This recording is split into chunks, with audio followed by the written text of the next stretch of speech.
what we're saying, we're pointing out people who are on the LGBT rainbow and just saying, yeah, these people are awesome, check out their stuff. Although that doesn't quite apply to our first category, does it, Rick? No, our first category is a fictional character. I think last year I picked Rain Whispers. Yeah, I picked Barney, if I recall. Yeah. But yes, so that's what we're doing. We're going to do 2 this week because obviously last week we had a bit of a snafu and we had to use a pre-record. This is actually live, you can tell. Haha, hello. But yes, Rick, we already spoiled it a little bit. The first category is fictional character. Who do you want to shed a spotlight on? I'm shedding it on Dorian Pavus with a honourable mention to the Iron Bull. Dorian is a really fun character to just have around while you're playing in Dragon Age Inquisition. If you are playing as a female character, you can flirt with him, and he flirts back. But he very quickly lets you know that no, he's not into ladies. And if he were, he'd be set for life because he has a arranged marriage with someone who he gets on incredibly well with, but they have one too many things in common. Yeah, that's one thing Dragon Age Inquisition did really well with their 2 solely gay characters, that I can recall at least, with both Sarah and Dorian, in that they both let you down incredibly gently when you're of the opposite gender. And I kind of don't like the fact that the game gives you the option to be a dick about it. Yeah, it's weird. But the thing that really sells it for me is when it's just how heart-wrenching the little bit of story is when he talks about how his parents tried to use blood magic to change his orientation. Oh yeah, the voice actor fucking nailed that line with the you tried to change me. I'm not even going to try and do it as well as the voice actor did, but trust me, it fucking hits hard. Yeah, I wouldn't even try to do the impression because it has to be enjoyed well to a. I know what you're saying. I know what you're saying. Yeah, it has to be experienced within the context of the entire medium. So you need to see the character's facial expressions and the voice actor's performance, and it really sells the character, and that's not just all he is as well. And that's a running theme with all of our picks for this category so far, is that their position on the rainbow is not all the character is. It's like when people say, I want a strong female character. They don't want Hercules. They want a character that is written strongly. Yeah, they want Samus. Yeah. Samus, who is a character that I can't remember if it was 1 game or 2 game, but everyone assumed was the dude. Yeah, it was the first game. You could get her in a bikini right at the end. We're completely fucking smashing everything we just said. Yeah. Oh, Jesus. But yes, who's going to be your pick of the rainbow for fictional characters? Oh, this one was pretty easy for me. It's going to be Zagreus. Yeah, fair enough. Yeah, the joke is made, and the joke will continue to be made, that Hades 1, because now there's a sequel, yay, is just the game for bisexual awakenings, and Zagreus himself is no exception. Yeah, bi-panic the game. Like, for real, like, bi-panic the game, and then Hades 2 is lesbian panic the game. Oh, it's not even bi-panic in Hades 2, is it? It's, well, maybe. It's one of those where the main character, I don't know how to describe it, to be honest, but like every character that she bumps into, it just feels more intimate with the female characters, and I think that's partly because of the whole coven aspect of witches. Sure, okay. Which I think has been an allegory for lesbians for a while, is like the witches' coven, or I might be making that up, I don't know. It makes sense. But it definitely makes sense. I'm holding my hands up on that one. That's just something I think. I don't know if that's actually correct. So it's one of those where, I don't know. The thing with Melanoy is there is one male character that she's bumped into where it seems like there might be something more than just friendship. Whereas every time she talks to Nemesis and Eris, it's just like, these characters are going to bone. And also, like... Yeah. Go on, sorry. I was just thinking about the witches thing, yeah. Affinity for cats and rejection of general society. Yeah, it does read a bit like an allegory by modern standards. Like I said, I don't know. It's just something I've always thought. Well, not always thought, but, when I've had the writing brain on when watching certain things, you're like, you could think this. It's like how vampires are more or less an allegory for sexual assault or grooming. Yeah. We won't get into that. We're trying to keep this as a happy and fun podcast. Zagreus gets my vote. Him having a throuple with Megan Fan is great. You can get your flirt on with Medusa, but Medusa's just like, can we just be friends? And Zagreus is like, okay. Yeah. Medusa's actually actually kind of also an honorable mention because being asexual is something that's not really brought up very often. This is true. Medusa's a weird one because of the myths behind her, so let's not get too far into that, shall we? Yeah. Instead, let's introduce our second category for today, and you'll have 2 more categories for the rest of the month. But yeah, for today, the other pick of the rainbow we're doing is LGBT creator. I always want to say BLT, and I know it's wrong. But yes, Rick, who did you pick for this one? I picked Obi Katie Cat. She's a metal guitarist and metal singer on YouTube. She also has a VTuber model as well, and unlike most VTubers, she looks almost exactly like the VTuber model, apart from the cat ears. And I didn't know until a little bit later that she was transgender. Okay. It is incredibly important that I know that she has a girlfriend, because otherwise I would be in a lot of danger because I have a massive crush on her. Okay, that's fair. Like the only other openly LGBT VTuber I know of is Kason. I'm sure there's more, but... Oh, yeah, there's... It's one of these open secrets that most people in that walk of life are on the rainbow somewhere. Like, I'm pretty sure Callie is asexual, and that's part of something that she's trying to skirt around. That's actually a problem in the idol industry, isn't it? Yeah. You need to put forward this persona of being both heterosexual and pure.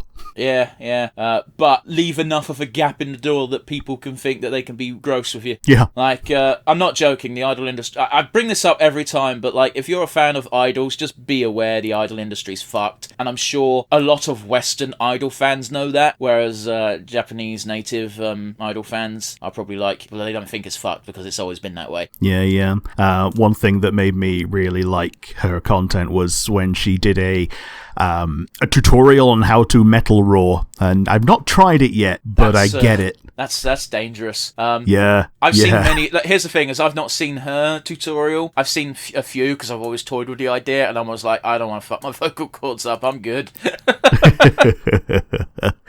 But yes, absolute stunner. Go check her out, and incredibly skilled as well. So, who's going to be your pick of the rainbow for a creator? Mine's a bit different, and I also don't know if I'm going to pronounce the name correctly because I've only ever seen it written down, so apologies in advance for that. Sure. My nod to creator goes to Dean DeBloyd. Okay. What are they known for? They are known for Lilo and Stitch and How to Train Your Dragon, and also they were the co-head of story for Mulan, the animated version. Fair enough. So this guy is a writer/producer, and is openly gay with Disney, which I think is a big deal, although that being said, until I did a bit more research than none, I didn't know this guy existed, and that's a fucking shame, because listen to that fucking pedigree. Yeah, absolutely. Mulan's an interesting one as well, because, as a character, Mulan is allegorical for a lot of transgender journeys, even though the character herself isn't meant to be in the Disney canon. It's pretty much confirmed that the historical one that the stories are based off of was essentially living one way, you know? It's one of those weird ones because you've got to take the ancient version of gender into account, and it becomes a bit more iffy. Like, not just gender, but sexuality as well, because the example I always like to point to is Alexander the Great, who, by today's standards, would almost certainly be bisexual, if not outright homosexual. But by ancient standards, it wasn't really a thing. And the reason why we've got the big old joke of him and Hephaestus being like, oh, they were roommates, is that we don't actually know, because by ancient standards, they were a lot more affectionate without having to give a fuck. I'm convinced that they probably were lovers, but the problem with history is you need more proof than none, and a lot of stuff is like, you could swing it either way. And like, for fuck's sake, Alexander the Great's bodyguards were called the fucking companions, which is already gay as fuck. Yeah. And I say that with love, not to fucking be derogative, because, like, come on. If you had a battle-hardened unit of big, burly, tough men, and they're called the Companions, you're like, oh, those guys are having gay orgies every night, which, more power to them. I mean, that's what they call the Fighters Guild in Skyrim, so... Yeah, and that's pretty gay too. But this month is Pride Month, and we're going to start with our good old Pick of the Rainbow. What have you got for me this week? I wasn't expecting you to just take the reins from me, you bastard. Well, I didn't want it to go any further without forgetting it. I've got it in my notes. Like, my notes are effectively a bullet point script. But yeah, it's Pick of the Rainbow. Usually Rick gives his first, so I'm going to immediately reverse it and say, Rick, you go first, to not scare the people. I've got Uno reverse it. Okay, so today's theme is someone who's no longer with us, and I mentioned before we started recording that this one might be a little bit controversial. I'm going to go with Roy Horn, the animal handler from Siegfried and Roy. Oh, right, yeah, cool. I didn't know either of them were confirmed to be gay. I thought it was just speculation. Yeah, after they passed away, their close friends were able to confirm that they were partners both on and off screen. Fair enough. It's something that was always speculated about because of their flamboyance on stage and their chemistry, but and the fact that they live together. Yeah, but dudes can just live with each other, man. Like, I'm not saying one way or the other that just because you're two guys living in the same house doesn't mean you're gay. Yeah. And vice versa. There are many couples that don't live in the same house. There's also the potential that they weren't partners for the entire time. I mean, I've got to be honest with you, like, with that sort of relationship, I wouldn't be surprised if there was a lot of polygamy going on. Yeah, and also keeping it together for the business side, even after the romantic side ends. Sure, but also, yeah, I can see why you said this was controversial. Not because of the questionable status of their LGBT-ness, but because Rick knows I don't like zoos, and the only thing worse than a zoo is an animal person parading them and fucking... There's a reason why they got mauled on stage. Yeah, I mean, there's a... Roy's own personal theory is that because he was having a stroke at the time, the tiger dragged him off stage to safety and didn't know how to, do it with gentleness. And he defended this tiger until it died about 10 years later. I don't think the tiger needed defending. The tiger acted like a fucking tiger, which, yes. It's one of those things, whenever people defend an animal going apeshit and acting like an animal, it's like, you don't need to defend that. The animal acted like an animal. That's a natural instinct. I didn't realise he was having a stroke at the time of the incident. I never watched the incident. I don't particularly care for animal attacks. I'd rather just not look. But you saying he had a stroke is very interesting because that's... I could totally see a tiger or a lion or any predatory animal seeing someone having a stroke. Basically, you're completely fucking unable to move, more or less, when you're having one of those. Yeah. I could Someone who they were afraid of and were trained by, essentially, and kept in line by their knowledge of how this person acts, suddenly becoming completely defenseless. It's not even that. It's literally just the act of being... Like, you can take away all of the fucking, oh, they beat me, they do this, they do that, blah, blah, blah. Just the straight-up fact that if something displays prey instincts, a predator's switch turns on. Yeah. It's like why if you run away from a cat, it chases you, is like what you said, wasn't it? Like the same with dogs, isn't it? I don't know about dogs, because dogs are in this weird place because of how domesticated they've become. But with big cats, if you encounter one in the wild, you have to stand your ground and growl and fight, because if you run away, it immediately sees you as prey and it will hunt you down. Yeah. Obviously, it probably won't work against a lion or a tiger. I'm thinking of like pumas and mountain lions. Yeah. But yeah, I'm not a fan of Siegfried and Roy, but it's got nothing to do with the fact that they're gay. It's got to do with the fact that they clearly mistreated animals. Yeah, well, he passed away in 2020 from complications from COVID. He had his spine severed by the attack, as it were, but did a lot for conservation and awareness, which I think is kind of the least you could do when you're using those rare animals as your livelihood. It's a real fucking kick in the teeth for anyone who thinks about it for more than 2 seconds, because everyone is the fucking same. They always raise awareness for conservation and this, and it's like, oh, what we're doing is actually good. And it's like, no, it's not. This is your crutch to try and justify the evils you're performing. Fair, yep. So yeah, controversial one. Who's going to be your pick of the rainbow for this week? He passed away only last year, and it still felt. I'm, of course, going to give it to one Paul O'Grady / Lily Savage. Ah, yes. Yeah, he's sorely missed by a lot of his fans. I personally got more and more disillusioned with his show on Radio 2, but that doesn't take away anything from his ability to be an entertainer on the reg when he was, actually in the persona of Lily Savage, which I found a lot more entertaining than his normal human persona when he was just being Paul O'Grady. Well, it's weird because I never actually knew Lily Savage, apart from the fact that every time the Paul O'Grady show was on, my mum would go, "Oh, that's Lily Savage," and I'm like, I don't know who that is because I was born in 1992.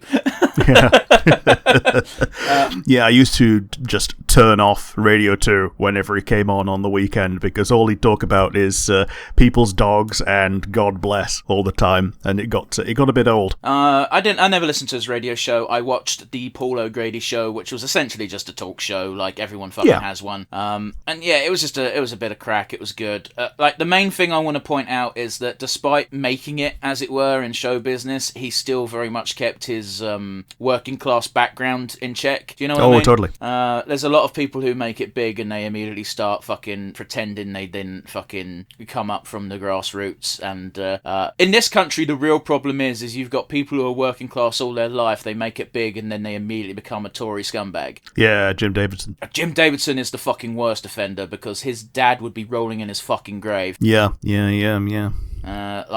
Jim Davidson, the person who doesn't fucking live in this country so he can pay less taxes. Yep. But anyway, we're not here to talk about him. We're talking about Paul O'Grady. Paul O'Grady is basically, it's hard to think of a negative thing to say about the man. Oh, yeah, absolutely. Possibly the most famous drag queen in Britain. At least English one. Yes. I think Dame Edna might have him edged out, but they're Australian. Yeah.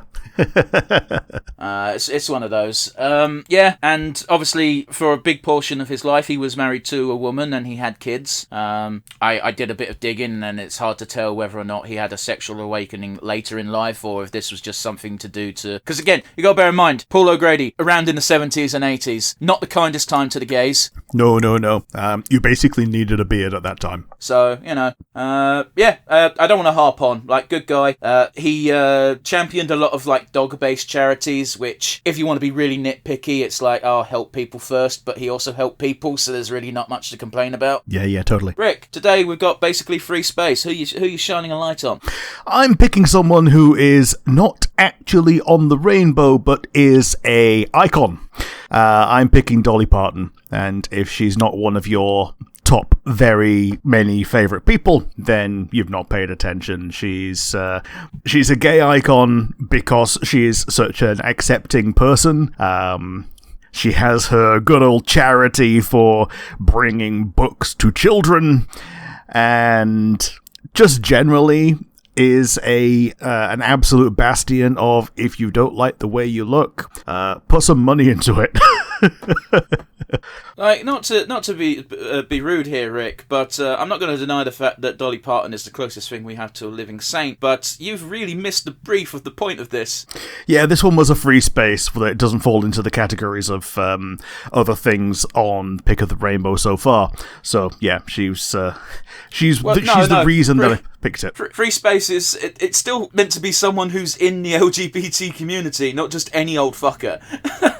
Okay, but here's the deal. She's in the community in the fact that she's an absolute icon for the community, even though she isn't on the rainbow. Yeah, but the point is spotlight on the rainbow. You could do what you want, dude. I'm just saying, I feel like you knew I was going to be picky on this because you just kept talking without pausing for a breath, specifically because you didn't want me to jump in. Okay, well, it seems like you're unhappy with Dolly Parton, but okay. Who's going to be your free... Rick, I'm not even sugarcoating it. I've straight up said Dolly Parton is a saint, but she shouldn't be on this list.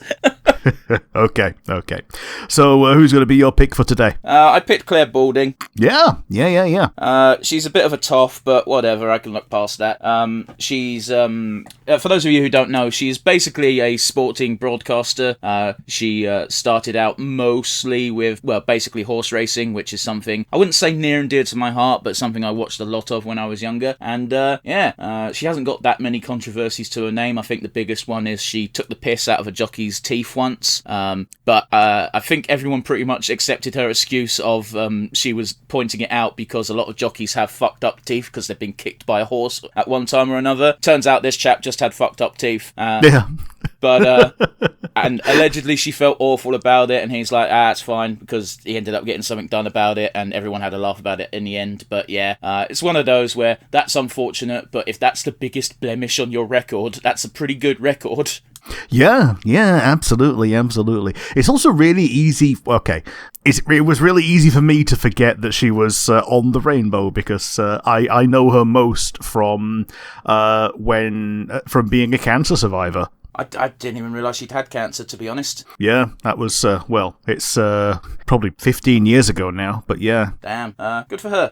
It's one of those where, like, again, another person where it's odd, because until someone told me, I didn't realise they were even on the Rainbow. Mm-hmm. Yeah. Which, I don't care if someone's out and proud, or if it just happens to be something you are. Like, you do you. It's just, it's always an oddity. Like, at least with Claire Balding, it's just because I didn't look into it, as opposed to with Kevin Conroy, where he felt like he couldn't tell people. Yeah. Until, like, really later on in his career. Yeah, it's a real shame. But, yeah, I think Claire Balding gets it. The only negative thing I'd say about her is that, again, she is a toff, but oh well. Well, once you get up past a certain income bracket in the UK, you're probably going to be at least a little bit posh. No, it's not the income bracket, it's the pedigree, Rick. Well, yeah. That's the problem. When I say toff, I don't mean income bracket, I mean, no, they fucking proper breeding. She doesn't describe herself as that, that's my the way I read into it. But anyway... Yeah, it's not how she describes herself, it's how she carries herself. It's not even how she carries... Well, they make it a big deal because she was on that fucking Who Do You Think You Are bullshit program. Oh, yeah. One of those where, yeah, if they find out that you're technically royalty, then they'll just go, oh yeah, here we go. Here's a direct line to God. Yeah, except in this case it wasn't that. It was just, no, here's two very posh people who are like great-grandparents. Yeah. So, it's one of those. Anyway, I digress.